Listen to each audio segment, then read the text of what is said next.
AI চালিত রেস্তোরাঁ। সময় যত এগুচ্ছে জীবনের নানা ক্ষেত্রেই বাড়ছে কৃত্রিম বুদ্ধিমত্তার প্রভাব। প্রযুক্তির এই অগ্রযাত্রায় এবার যুক্ত হলো রন্ধন শিল্প। আগামী সেপ্টেম্বরে দুবাইয়ে চালু হতে যাচ্ছে বিশ্বের প্রথম এআই চালিত রেস্তোরাঁ উহু।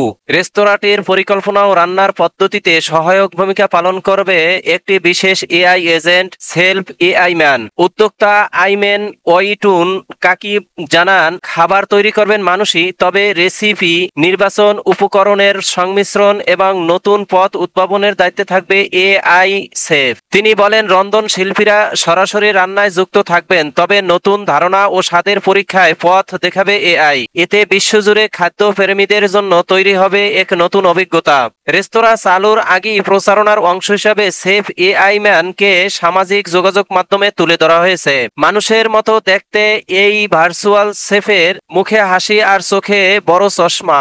ইতিমধ্যে সে নানা রান্নার কৌশল শেখাচ্ছে এবং নিজেকে দাবি করছে বিশ্বের প্রথম এআই রন্ধন শিল্পী হিসেবে। অনেকের মনে প্রশ্ন, স্বাদ এবং ঘ্রাণ অনুভব করতে না পারা একটি প্রযুক্তি কিভাবে রান্নায় মৌলিকত্ব আনবে? নির্মাতারা জানান, বিশ্বের বিভিন্ন দেশের রেসিপি ও খাদ্যাভ্যাস বিশ্লেষণ করে এআই নতুন উপকরণ ও স্বাদের সমন্বয় তৈরি করবে। সেই ভিত্তিতেই রান্না করবেন অভিজ্ঞ শেফরা।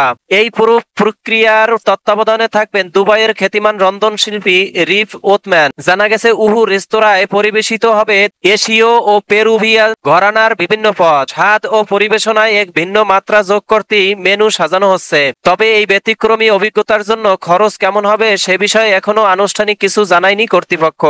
ময়মনসিংহের গৌরীপুরে বীরাঙ্গনা সখিনার সমাধি। পতি, প্রেম, বীরত্ব, আত্মত্যাগের অমর কাহিনী বীরাঙ্গনা সখিনার সমাধি দেখতে হাজারো মানুষ। সপ্তদশ শতকে মোগল শাসনামলের বীরাঙ্গনা সখিনার অমর প্রেমোপাখ্যান সমাধি দেখতে আজও ছুটে আসেন বিভিন্ন বয়সের ইতিহাস প্রেমিক ও লোক ঐতিহ্যের গবেষকরা। ময়মনসিংহের গৌরীপুরের কেল্লাতাজপুরের দেওয়ান উমর খা পাঠানের মেয়ে সখিনা ও কিশোরগঞ্জের জঙ্গলবাড়ির দেওয়ান মসনদে আলাবির ইসা খার দৌহিত্র ফিরোজ খাকে ঘিরে অনবদ্য অমর প্রেমোপাখ্যান ও লোককাহিনী। ডক্টর দীনেশ চন্দ্র সেন সম্পাদিত পূর্ববঙ্গ গীতিকায় এর বিস্তৃত বিবরণ রয়েছে। তার রচনায় পূর্ববঙ্গের প্রতাপ, দুই জমিদার দেওয়ান পরিবারের রূপসী বিদুষী যুবতী কন্যা ও পৌরুষদীপ্ত সুদর্শন সাহসী যুবককে ঘিরে এই প্রেমোপাখ্যানের উল্লেখ রয়েছে। তদানীন্তন সমাজের চৌকাঠ মারিয়ে একজন নারী কি করে তার স্বাধীন মনোবাসনা পূরণে অনর ও দৃঢ়প্রতিজ্ঞ হতে পারে, এ কাহিনী তার প্রকৃষ্ট উদাহরণ। ময়মনসিংহ শহর থেকে 15 কিলোমিটার দূরে গৌরীপুর